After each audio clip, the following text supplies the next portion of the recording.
خۆشحاڵی وەکو نووسەران و خوێنەرانی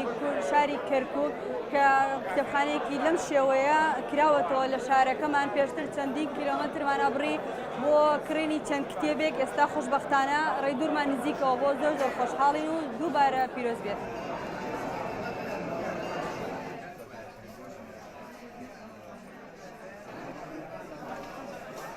ئەمە یەکەم کار و پرۆژەیە کە بۆ شێوەیە لە شاری کەرکووک بکرێتەوە. ئێرە تەنها قاوەخانەیەک نییە بەڵکو کتێبخانەیەکشە بە هیوام هەموو لایەک هاوکاری ئەمەبین چوو بە کتێبکڕین بێ هەروەها لایەنە پەیوەندیدارەکان پێویستە وەک یەکەم پرۆژە لێرەیە چونکە ئەم شارە تایبەتمەندی خۆی هەیە وەکو شارەکانی دیکە نیە.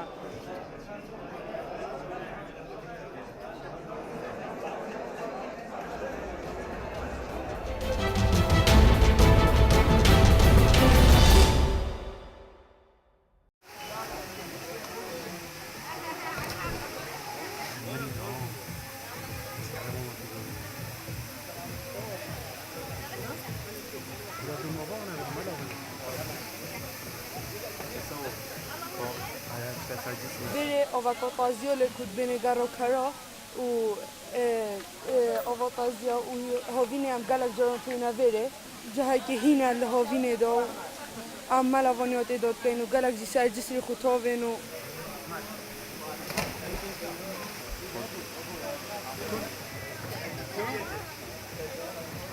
Ava garo siloveat am zonin afova galak avantazia darajo sarmoyove تقريبا شافين نها ورجل بتا 11 يعني شافين نه درجة من بتا جيتا درجة صفر وأفا مصدر بيش سلوكون يوسيلو بيتتن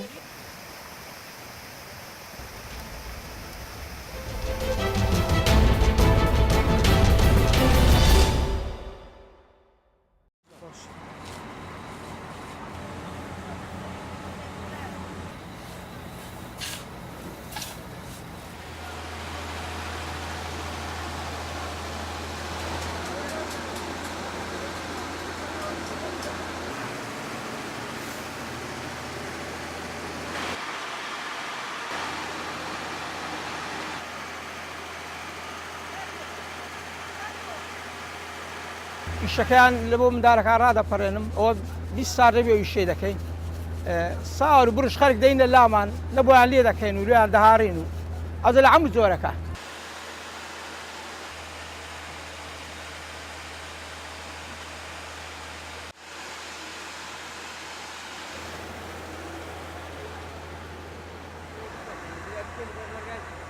ئەمڕۆ 20 ساڵە دێمە ئێرە ساواری خۆکەم و ناچوانە چی باشە چی باشە هەموومان جێدارە دووجار دێ ساواری خۆم بێتم توش ناکەوە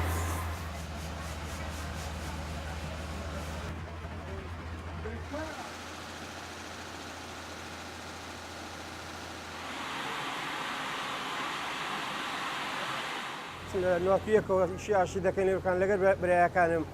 خەرگ ڕۆژانە سەردانمان دەکەن لۆ ساوار و لۆ بروش و گەنم و گەرمی دەکەین ئارد و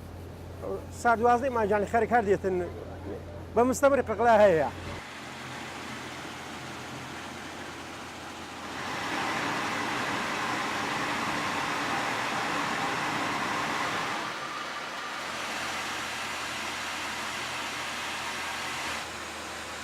ئەمە هەموو ساڵێ جارێک گەنمی دەکردن لە فەلاعەکان دەینین ئەلێرکانە لۆمان دەکەنە ساوار گەنمە کوتا بڕوش